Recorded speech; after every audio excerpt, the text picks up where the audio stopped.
Mystery tales की रहस्य और रोमांच की सनसनीखेज कहानियों की दुनिया में आपका स्वागत है।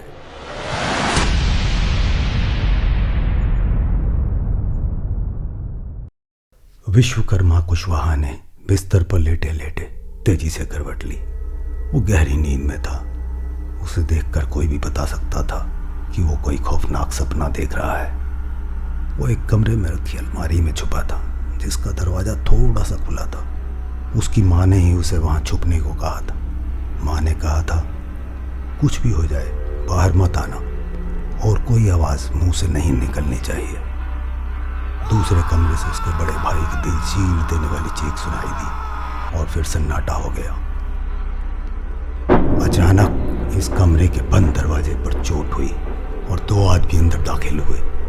एक के हाथ में बड़ा सा हथौड़ा था, जिससे दरवाजा तोड़कर वो अंदर आ गए थे। दूसरा आदमी हाथ में तलवार लिए हुए था, जो खून से रंगी थी। विश्वकर्मा ने अपनी चीख रोकने के लिए मुंह पर हाथ रख लिए थे। वो आदमी आगे बढ़ा और उसने तलवार से विश्वा की मां पर वार किया। उस बच्चे की आंखों के सामने उसकी मां का बेजान शरीर फर्श से जा टकराया। वो दृश्य उस 9 साल के बच्चे के जहन में हमेशा के लिए छप गया। कातिल की आंखें, उसके माथे पर पड़ा निशान, उसकी कदकाठी अब उसकी कभी न भूलने वाली यादें थीं। विश्वा उसे अपनी पत्नी माधुरी की आवाज आ रही थी और उसकी आंखें झटके से खुल गईं। माधुरी वहां उसके पास बैठी थी और उसका माथा होले होले सहला रही थी। फिर से वही सपना देख रहे थे क्या? उसके सभी दोस्त उसे विश्वा बुलाते थे, उसकी पत्नी भी। बिहार के मुजफ्फरपुर में पैदा हुआ था वो और अब मुंबई में रहता था। 18 साल पहले हुई उस घटना के बारे में और इस सपने के बारे में उसने कभी किसी से कुछ नहीं कहा, अपनी पत्नी से भी नहीं। माधुरी सिर्फ इतना जानती थी कि उसे कोई भयानक सपना आता है जिससे वो बुरी तरह हिल जाता है। विश्वा के भाई और माँ के कत्ल के बाद उसके पिता उसे लेकर जान बचाते हुए मुंबई भाग आए थे। हत्यारा उनके गांव का दबंग था। उसकी ऊपर तक राजनीतिक पहुंच थी। किसी भी तरह से न्याय मिलना असंभव था। 21 साल की उम्र में विश्वा ने अपना स्टार्टअप शुरू किया और आज एक कामयाब ऑनलाइन डिलीवरी का बिजनेस था उसका। विश्वा ने मुंबई से कुछ 80 किलोमीटर दूर माथेरान के सुंदर इलाके में एक बंगले का सौदा किया था और वो आज माधुरी को सरप्राइज देना चाहता था। ये घर वीकेंड्स पर उनके हॉलीडे होम होने वाला था। वो माधुरी अपनी 3 साल की बेटी सलोनी के साथ घर से निकलने ही वाला था कि उसकी मोबाइल की घंटी बजने लगी। कोई अनजाना नंबर था। इस तरह के फ़ोन वो अक्सर नहीं लिया करता था, तो उसने इग्नोर कर दिया। तुरंत ही एक मैसेज आ गया, मिस्टर विश्वा, फ़ोन उठा लें, कुछ अर्जेंट है। विश्वा ने उसी नंबर पर कॉल बैक किया। हेलो मिस्टर विश्वा, मैं अरुण सिंघानिया बोल रहा हूँ। दूसरी ओर से आवाज़ आई, अरुण सिंघानिया? विश्वा जानता था कि वो मुंबई का एक बड़ा इंडस्ट्रियलिस्ट था। वो कंफ्यूज था कि उसे क्या काम हो सकता है। Arun Singhania of Singhania networks? उसने पूछा। बिल्कुल ठीक पहचाना, जवाब आया। मैं आपके लिए क्या कर सकता हूँ मिस्टर सिंघानिया? विश्वा एक्साइटेड था। और फिर सिंघानिया ने बॉम्ब गिराया। मैं तुम्हारी कंपनी खरीदना चाहता हूँ। मेरी ऑफर 25 करोड़ की है। विश्वा को लगा जैसे कोई उससे उसका बच्चा खरीदने की बात कर रहा हो। बड़ा लगाव और गुरूर था उसे अपनी कंपनी पर। मिस्टर सिंघानिया, मेरी कंपनी सेल के लिए नहीं है, उसने रुखाई से जवाब दिया। मेरी बात ध्यान से सुनो विश्वा, कंपनी तो तुम्हें देनी ही पड़ेगी। प्यार से सौदा कर लोगे तो तुम्हारे लिए अच्छा होगा, नहीं तो नुकसान ही नुकसान। सिंघानिया की आवाज़ एकदम सर्द हो गई थी। मैं अपना जवाब दे चुका हूँ sir, thank you so much आपकी ऑफ़र के लिए। ये कहकर विश्वा ने फ़ोन बंद कर दिया। वो जानता था इस गला काट कंपटीशन के ज़माने में उसे कदम कदम पर ऐसी सिचुएशन से निपटना पड़ेगा। माथेरान का वो बंगला देखकर माधुरी की आंखों में खुशी के आंसू थे। अभी 5 साल पहले तक वो मुंबई के एक कमरे के स्टूडियो फ्लैट में रहते थे। प्रॉपर्टी डीलर भी वहाँ आ गया था और माधुरी अपनी बेटी को साथ लिए पूरा घर देख रही थी उसके साथ। इस सारी डील के दौरान विश्वा की मुलाकात घर के पुराने मालिक से नहीं हुई थी। उसके एडवोकेट ने ही डील पूरी करवा दी थी। विश्वा टहलता हुआ किचन में आया और अचानक ही भुचक्का से रह गया। वहाँ दीवार पर एक दरवाज़ा था जो पहले वहाँ नहीं था। उसने दरवाजे को खोला। अंदर घुप अंधेरा था। कुछ सीढ़ियाँ दिखाई दे रही थी जो एक तहखाने में जा रही थी।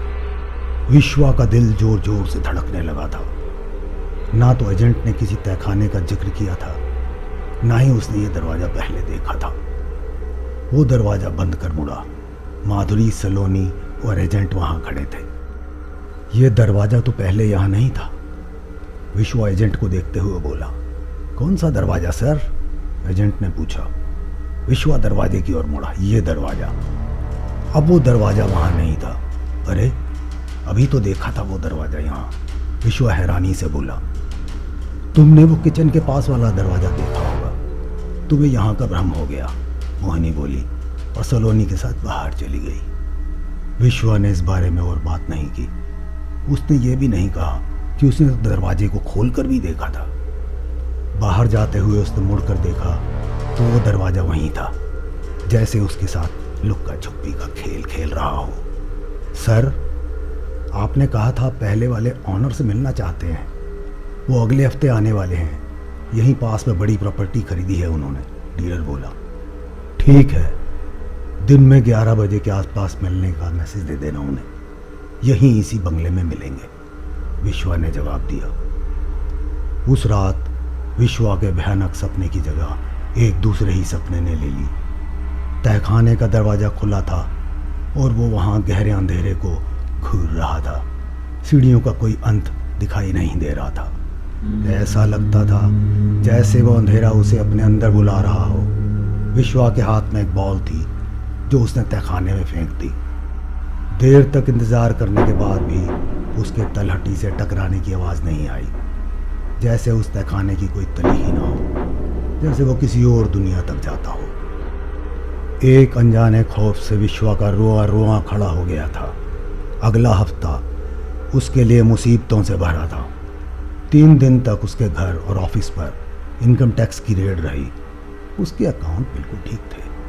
विश्वा को समझ नहीं आ रहा था कि क्या हो रहा है। उसी दिन शाम को सिंघानिया का फ़ोन आया। सुना है रेड के बाद रेड पड़ रही है तुम्हारे ऑफिस पर। अब विश्वा को एकदम से समझ आया कि क्या हो रहा था। सिंघानिया आगे बोला, ये तो सिर्फ शुरुआत है विश्वा, और मेरा ऑफर अभी भी है।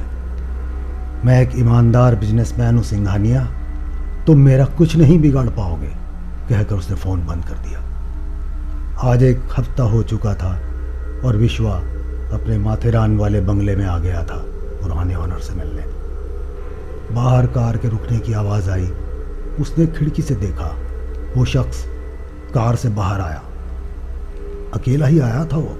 प्रॉपर्टी डीलर को अपनी किसी डील के लिए जाना था, इसलिए आ नहीं पाया।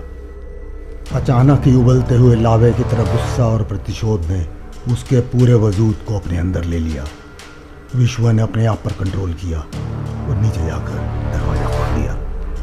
नमस्कार अशोक साहब, मैं विश्वा। विश्वा ने अपना हाथ बढ़ाते हुए बोला। दोनों में कुछ इधर उधर की बातें हुई और विश्वा ने पूछा, क्या आप जानते हैं यहाँ एक तहखाना भी है? ऐसा लगा जैसे अशोक कुछ समझ नहीं पाया। तहखाना? कैसा तहखाना? मैं यहाँ पिछले 10 सालों से आ रहा हूँ। यहाँ तो कोई तहखाना नहीं है। आइए आपको दिखाता हूँ। विश्वा उसे लेकर किचन में आ गया। अरे ये कहाँ से आ गया? मैंने पहले तो कभी नहीं देखा। अशोक हैरानी से उस दरवाजे को घूर रहा था। विश्वा ने आगे बढ़कर दरवाजा खोल दिया। ये देखिए। अशोक आगे बढ़ा और अंदर झांकने लगा। यहाँ तो बिल्कुल अंधेरा है। अंदर जाकर देखिए, बड़ी इंटरेस्टिंग जगह है, विश्वा बोला। अशोक अंदर घुसा और 2 सीढ़ियाँ नीचे गया। अशोक जी रुकिए, विश्वा बोला।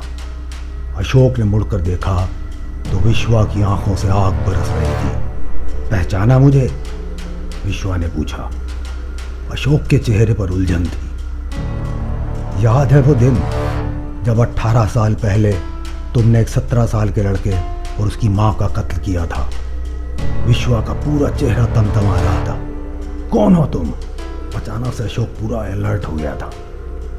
मैं उसी लड़के का भाई और उसी माँ का बेटा हूँ। विश्वा आगे बढ़ा और उसने अशोक नाम के उस शख्स को जोर से धक्का दिया। वो लड़खड़ाया और सीढ़ियों से लुढ़कता हुआ नीचे गिरने लगा।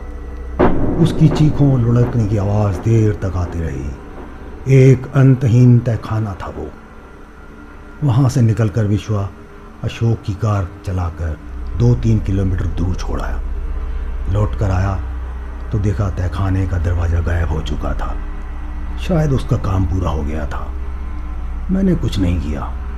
उस आदमी को उसके कर्मों का फल उस तहखाने ने दिया है।